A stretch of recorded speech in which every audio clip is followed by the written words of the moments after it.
The social values of our society, which has manifested in perpetual warfare, corruption, oppressive laws, social stratification, irrelevant superstitions, environmental destruction, and a despotic, socially indifferent, profit-oriented ruling class, is fundamentally the result of a collective ignorance of two of the most basic insights humans can have about reality: the emergent and symbiotic aspects of natural law. The emergent nature of reality is that all systems, whether it is knowledge, society, technology, philosophy, or any other creation, will, when uninhibited, undergo fluid, perpetual change. What we consider commonplace today, such as modern communication and transportation, would have been unimaginable in ancient times. Likewise, the future will contain technologies, realizations, and social structures that we cannot even fathom in the present. We have gone from alchemy to chemistry, from a geocentric universe to a heliocentric, from believing that demons were the cause of illness to modern medicine.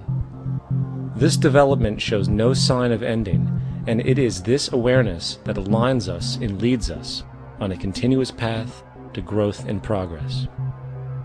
Static, empirical knowledge does not exist. Rather, it is the insight of the emergence of all systems we must recognize. This means we must be open to new information at all times, even if it threatens our current belief system and hence identities. Sadly, society today has failed to recognize this, and the established institutions continue to paralyze growth by preserving outdated social structures.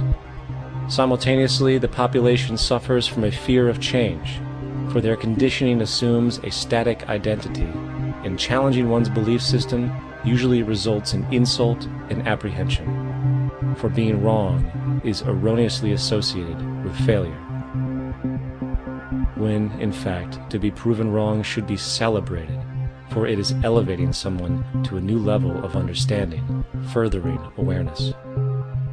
The fact is, there is no such thing as a smart human being, for it is merely a matter of time before their ideas are updated, changed, or eradicated. And this tendency to blindly hold on to a belief system, sheltering it from new, possibly transforming information, is nothing less than a form of intellectual materialism. The monetary system perpetuates this materialism not only by its self-preserving structures, but also through the countless number of people who have been conditioned into blindly and thoughtlessly upholding these structures, therefore becoming self-appointed guardians of the status quo. Sheep, which no longer need a sheepdog to control them, for they control each other by ostracizing those who step out of the norm. This tendency to resist change and uphold existing institutions for the sake of identity, comfort, power, and profit is completely unsustainable and will only produce further imbalance, fragmentation, distortion, and invariably, destruction. It's time to change. From hunters and gatherers to the agricultural revolution to the industrial revolution, the pattern is clear. It is time for a new social system which reflects the understandings we have today. The monetary system is a product of a period of time where scarcity was a reality. Now, with the age of technology, it is no longer relevant to society. Gone with the aberrant behavior it manifests. Likewise, dominant worldviews, such as theistic religion, operate with the same social irrelevancy.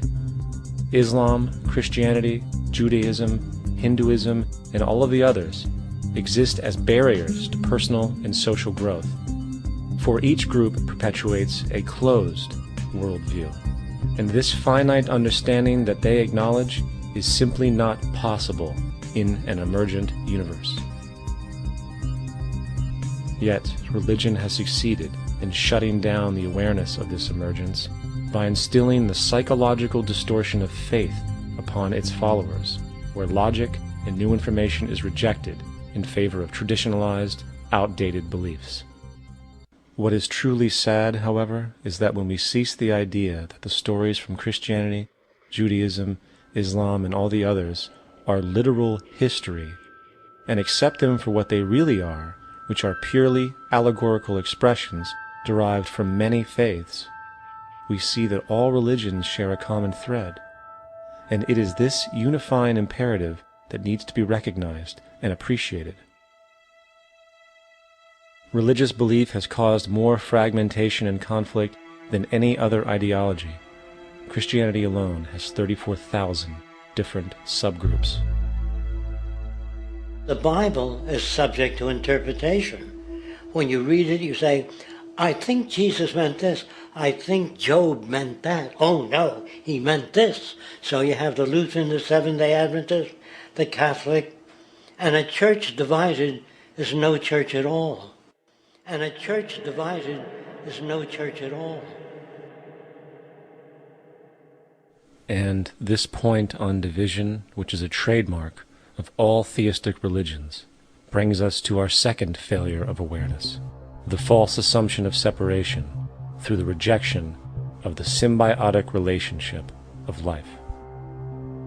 Apart from the understanding that all natural systems are emergent, where all notions of reality will be constantly developed, altered, and even eradicated, we must also understand that all systems are, in fact, invented fragments, merely for the sake of conversation. For there is no such thing as independence in nature. The whole of nature is a unified system of interdependent variables, each a cause and a reaction, existing only as a concentrated whole. You don't see the plug connected to the environment, so it looks like we're free, wandering around. Take the oxygen away, we all die immediately. Take plant life away, we die. And without the sun, all the plants die. So we are connected.